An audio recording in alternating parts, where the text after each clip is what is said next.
नमस्ते, शुभ दोपहर और आज के सम्मेलन में आपका स्वागत है।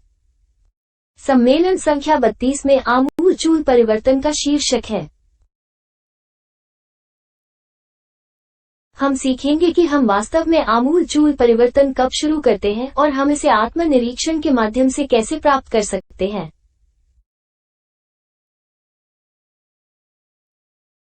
पहली बात जो हमें जाननी है वो ये है कि जब तक मनुष्य स्वयं को एक अद्वितीय व्यक्तिगत मानने की भूल करता रहेगा, तब तक ये स्पष्ट है कि आमूल-चूल परिवर्तन असंभव से भी अधिक होगा।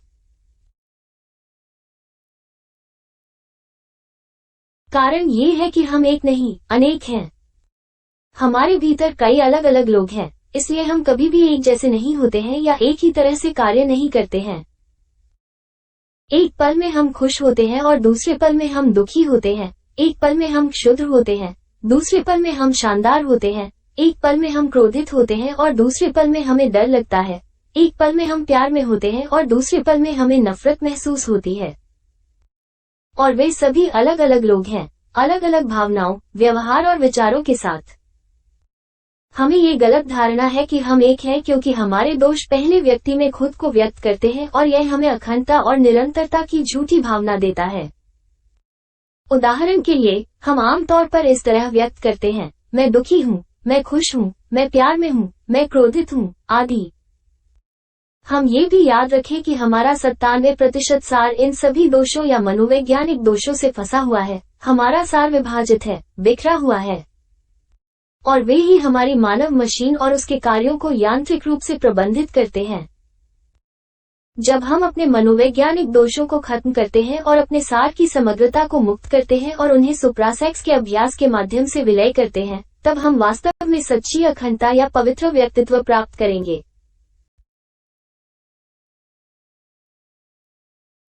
इसलिए यदि हम इस वास्तविकता को प्रदर्शित नहीं कर सकते कि हम एक नहीं बल्कि अनेक हैं, तो आमूल-चूल परिवर्तन शुरू नहीं होगा।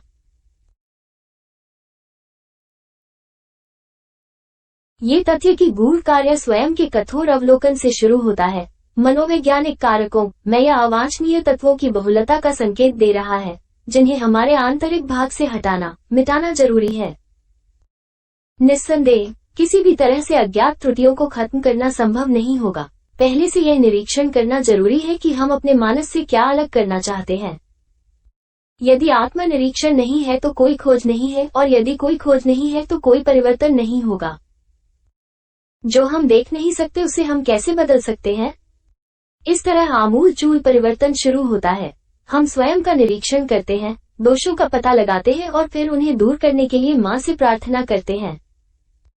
आइए याद रखें कि आत्म अवलोकन क्या है। ये हमारी आंतरिक दुनिया का ध्यानपूर्वक निरीक्षण करना है, हमारे विचार, भावनाएं, इच्छाएं, संवेदनाएं। ये देखना है कि दोष हमारे प्रत्येक केंद्र के माध्यम से कैसे प्रकट होना चाहते हैं। आइए एक उदाहरण दें जिसमें हम सड़क पर जाते हैं और एक व्यक्ति को देखते हैं जो हमें आकर्षक लगता है। हम खुद को केंद्र दर केंद्र देखना शुरू करते हैं और हमें एहसास होता है कि यौन केंद्र कैसे सक्रिय होता है और हम उत्तेजना की अनुभूति देख सकते हैं। हमारी प्रवृत्ति में हम उस व्यक्ति के प्रति आकर्षण और इच्छा महसूस करते हैं। भावना में हम प्यार में पड़ने की भावना देख सकते हैं। मन में हम आदर्शीकरण, योजनाएं, अनुमान, कल्पनाएं देखते हैं और मोटर केंद्र हमें व्यक्ति की प्रशंसा करके, चुलबुले इशारे करके या व्यक्ति से फोन नंबर मांगकर कार्य करने के लिए प्रेरित करता है। इन सभी विवरणों को देखने से हम उन कामुक, व्यभिचारी दोषों से बहुत आगे बढ़ जाते हैं। अन्य सभी दोषों के साथ भी ऐसा ही होगा। क्रोध, ईर्ष्या, भय, घृणा, शराब, नशीली दवाएं, व्यभिचार, ईर्ष्या, अभिमान, लालच। बात यह है कि इस समय हमें पता ही नहीं चलता कि हमारे भीतर वे दोष हैं। ऐसा आत्मनिरीक्षण की कमी के कारण होता है। इस प्रकार का कार्य बाहरी नहीं बल्कि आंतरिक है, और जो लोग सोचते हैं कि सभ्यता का कोई भी मैनुअल या बाहरी और सख्त नैतिक प्रणाली उन्हें सफलता की ओर ले जा सकती है, वे वास्तव में पूरी तरह से गलत हैं। ये ठोस और निश्चित तथ्य कि अंतरंग कार्य पूर्ण आत्म अवलोकन पर केंद्रित ध्यान के साथ शुरू होता है, ये प्रदर्शित करने के लिए पर्याप्त कारण से अधिक है कि इसके लिए हम में से प्रत्येक को एक बहुत ही विशेष व्यक्तिगत प्रयास की आवश्यकता होती है। स्पष्ट रूप से और स्पष्ट रूप से बोलते हुए हम निम्नलिखित बातों पर जोर देते हैं। कोई भी इंसान हमारे लिए ये काम नहीं कर सकता। हमारे मानस में कोई भी परिवर्तन उन सभी व्यक्तिपरक कारकों के प्रत्यक्ष अवलोकन के बिना संभव नहीं है जो हम अपने भीतर रखते हैं।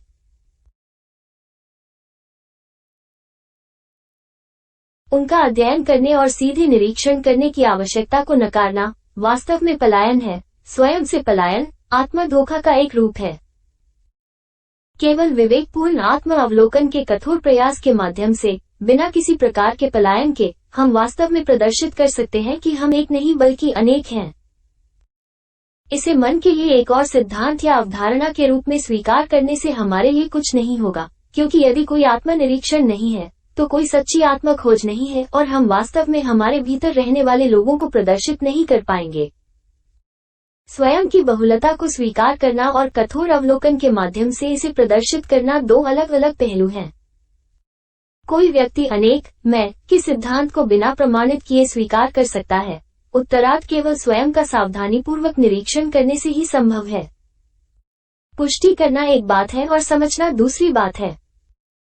जब कोई कहता है, मैं समझता हूं कि मैं एक नहीं हूं बल्कि अनेक हूं, यदि उसकी समझ सच है और केवल महत्वहीन अस्पष्ट बात नहीं है, तो यह अनेक मैं के सिद्धांत के पूर्ण सत्यापन का संकेत देता है। अंतरंग अवलोकन के कार्य से बचना, टालमटोल करना, पतन का एक अचूक संकेत है। वास्तव में कोई आंतरिक परिवर्तन नहीं करना चाहते। जब तक मनुष्य को यह भ्रम बना रहता है कि वो हमेशा एक ही व्यक्ति है, तब तक वह बदल नहीं सकता, और यह स्पष्ट है कि इस कार्य का उद्देश्य हमारे आंतरिक जीवन में क्रमिक परिवर्तन प्राप्त करना है।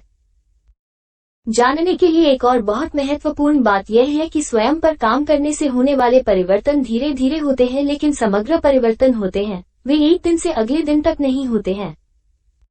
हमारे पास बहुत बड़े दोष हैं जो कई विवरणों से बने हैं, इसलिए यदि हम निरंतरता बनाए रखते हैं तो प्रगति धीरे धीरे लेकिन आमूल-चूल होगी। आमूल-चूल परिवर्तन एक निश्चित संभावना है जो आमतौर पर तब खो जाती है जब आप स्वयं पर काम नहीं करते हैं। जो लोग अनेक मैं के सिद्धांत को अस्वीकार करते हैं, वे स्पष्ट रूप से प्रदर्शित करते हैं कि उन्होंने कभी भी स्वयं का गंभीरता से अवलोकन नहीं किया है। बिना गंभीर आत्म अवलोकन हमें अपने लिए इस अपरिष्कृत यथार्थवाद को सत्यापित करने की अनुमति देता है कि हम एक नहीं बल्कि अनेक हैं। निस्संदेह, ये भ्रम कि हम हमेशा एक ही व्यक्ति हैं, आत्मनिरीक्षण के लिए एक बाधा के रूप में कार्य करता है। साक्ष्य देना, प्रयोग करना और समझना मूलभूत चीजें हैं। केवल इस तरह से आमूल-चूल परिवर्तन हासिल करने के लिए सचेत रूप से काम करना संभव है। हम आत्मनिरीक्षण के माध्यम से साक्ष्य प्राप्त कर सकते हैं, जो हमें दोषों की खोज करने और हमारे माध्यम से उन दोषों के कार्यों का अनुभव करने और बाद में ये समझने की ओर ले जाता है कि यह एक अलग दोष है जो दूसरों से भिन्न है। हमें दोष की खोज करनी है, उसे क्रियान्वित होते देखना है, उसका मूल्यांकन करना है और उसे दूर करना है। यहाँ हम मनोवैज्ञानिक मृत्यु की प्रक्रिया देखेंगे जो आत्मनिरीक्षण से शुरू होती है। फिर हमें ज्ञान या समझ प्राप्त करने के लिए दोषों का न्याय करना होता है और अंत में हम अपने मनोविज्ञान से इस दोष को खत्म करने के लिए अपनी दिव्य मां से मृत्यु का अनुरोध करते हैं।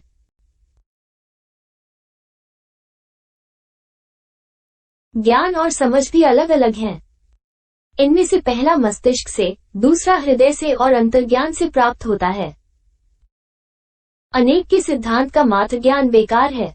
दुर्भाग्य से जिस समय में हम रहते हैं, ज्ञान समझ से बहुत परे चला गया है, क्योंकि बेचारे बौद्धिक जानवर, जिसे गलती से मनुष्य कहा जाता है, ने विशेष रूप से ज्ञान के पक्ष को विकसित किया, दुर्भाग्य से अस्तित्व के संबंधित पक्ष को भूल गया। अनेक दोषों के सिद्धांत को जानना और उसे समझना सभी सच्चे आमूल-चूल परिवर्तनों के लिए आवश्यक है। जब कोई खुद को इस नजरिए से देखना शुरू कर देता है कि वो एक नहीं बल्कि अनेक है, तो जाहिर तौर पर उसने अपने आंतरिक स्वभाव पर गंभीरता से काम करना शुरू कर दिया है।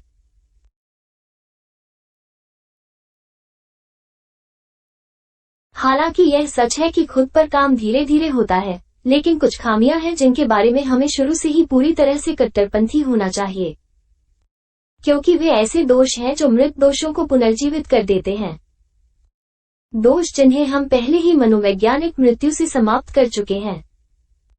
ये नशीली दवाओं, शराब और स्खलन और संभोग के माध्यम से यौन ऊर्जा की रिहाई के अहंकार हैं। आइए याद रखें कि दवाएं और शराब ऊर्जा को दूषित करते हैं और इसे संदूषण की स्थिति में डाल देते हैं। यौन अभ्यास में यह ऊर्जा जो दूषित होने के कारण चल नहीं पाती है, हमेशा स्खलन या संभोग सुख के माध्यम से शरीर से बाहर निकल जाती है और वहां नए दोष पैदा होते हैं और जिन दोषों को हमने पहले ही समाप्त कर दिया था वे पुनर्जीवित हो जाते हैं। ऐसा करने से आमूल-चूल परिवर्तन असंभव है, क्योंकि जिन बुराइयों को हम दिन में खत्म करते हैं वे रात में यौन ऊर्जा के निष्कासन के माध्यम से पुनर्जीवित हो जाती हैं, क्योंकि यह ऊर्जा रचनात्मक है और उस दूषित अवस्था में यह अहंकार पैदा करेगी और पुनर्जीवित करेगी।